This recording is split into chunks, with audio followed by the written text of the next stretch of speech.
Welcome to Bala cars. இப்போ நீங்கள் பார்க்க போகிற கார் பார்த்தீங்கன்னா மாருதி சுசுக்கியில் பெலினோ அப்படிங்கிற காரை பற்றி தான் பார்க்க போகிறோம். வாங்க வீடியோக்குள்ளே போகலாம். இந்த கார் பார்த்தீங்கன்னா மாருதி சுசுக்கியில் பெலினோ அதோட மாடல் பார்த்தீங்கன்னா 2017 மாடல். இதோட வேரியன்ட் பார்த்தீங்கன்னா நீட்டா அப்படிங்கிற வேரியன்ட் தான். இதுக்கு ஓனர் பார்த்தீங்கன்னா ஒரு ஓனர் இருக்காங்க. இது ஒரு பெட்ரோல் வண்டி தான். கிலோமீட்டர் பார்த்தீங்கன்னா 52,000 கிலோமீட்டர் தான் ரன்னிங் ஆகிருக்கு. கம்பெனி சர்வீஸ் ரெக்கார்டோட வண்டி இருக்காங்க. இதுக்கு இன்சூரன்ஸ் பார்த்தீங்கன்னா 27/12/2024 வரைக்கும் இன்சூரன்ஸ் எடுத்து வச்சுருக்காங்க. காரோட ப்ரைஸ் என்ன சொல்கிறாங்கன்னா 5,90,000 சொல்கிறாங்க. ரேட் குறைக்க முடியும்னு சொல்லியிருக்காங்க. குறைச்சி பேசி இந்த காரை பைப்பிங்கலாம்னு சொல்லியிருக்காங்க. ஏசி வந்துடும், power sharing, power window, ABS வந்துடும், ஏர் பேக்கு, அலகு வீலு. டயர் பான் பார்த்தீங்கன்னா 4 டயருமே நியூ டயர் தான்.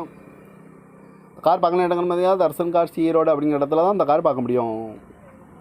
TN 40B0109 அப்படிங்கிற நம்பரில் தான் இந்த கார் இருக்குது அப்படின்னு இருக்காங்க. இதுக்கு ஓனர் பார்த்தீங்கன்னா